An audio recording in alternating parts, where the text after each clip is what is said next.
Hey guys, what's going on? I have to be a little bit more quieter in this video because of failed attempt of recording the last video. Now today's going to be a double review where I'm going to be reviewing two games and I'm going to put them on a 3-point scale, 3 being the worst, 1 being the best.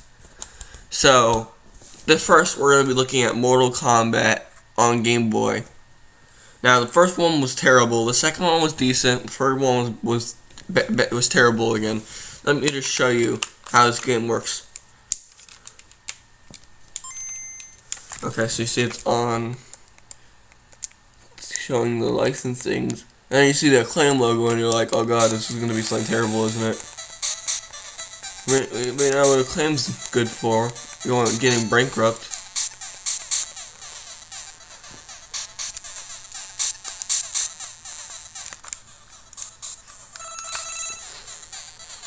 We have a whole character roster of 8 characters. We got Liu Kang, Sub-Zero, Reptile, Scorpion, Katana, and I don't know who the others are.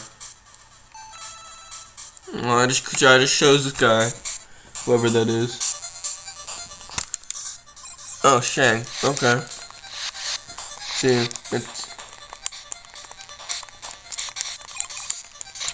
it's nothing special. I mean, because there's no color, three of the characters are just Scorpion. There's no blood. It's just, first off, the Game Boy, second off, it's Mortal Kombat on an old Nintendo system. So, it took me about 30 minutes to beat this game. I'm not that good at video games, but it wasn't that bad. And the only reason it took me 30 minutes was because it took me like 5 tries. Because I'm not good at good at video games. At least the cover art's pretty good looking, and it's only $8. And it's made by Midway and Acclaim, so take that as you will. But if you want to play Mortal Kombat on the go and say you don't have a Switch, so you can't play Mortal Kombat 11, I guess this is okay. I mean, this is the first time Mortal Kombat was ever portable, and I'm pretty sure the Switch is the first time since the Game Boy where Mortal Kombat was portable, if I'm correct. And so, if you were living any time before the Switch release, this might have been a decent game to play on the go. Also, it's very good for Game Boy collectors. But then again, it's Mortal Kombat on the Game Boy. He's got to factor in that it's Mortal Kombat on the Game Boy. So, what is my rating for this game? Because I've basically said all there is to say about it. I'd give it a 2. It's not the worst. It's not the best. Basically, what 3 is terrible. 2 is decent. 1 is good. Now,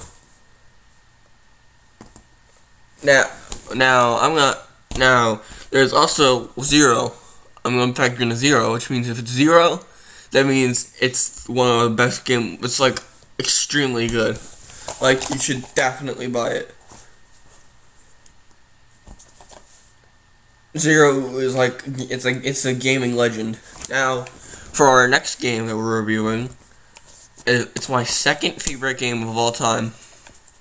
This game is also the rarest game in my collection, going for $50 complete, which I have it complete in the box. Pokemon Platinum. And look at how beautiful it is. Look at how it shines. It shines like a Pokemon card. I mean, it has a whole thing talking about the Wi-Fi on the back, but the Wi-Fi isn't there, which I think is funny. You basically start your journey by picking between 3 starter Pokemon: Turtwig, Chimchar, and Piplup. This was my first Pokemon game, and my second game ever. Well, my first game was a Pokemon game, but it was not main series. So, my first ever starter was Turtwig, even though my favorite starter is Trico, which evolves into one of my favorite Pokemon, Sceptile. But I like this game. It's a very fun game. I say this is definitely my second favorite game of all time. You already know my first favorite, Super Paper Mario. So what does that leave to be my third favorite game?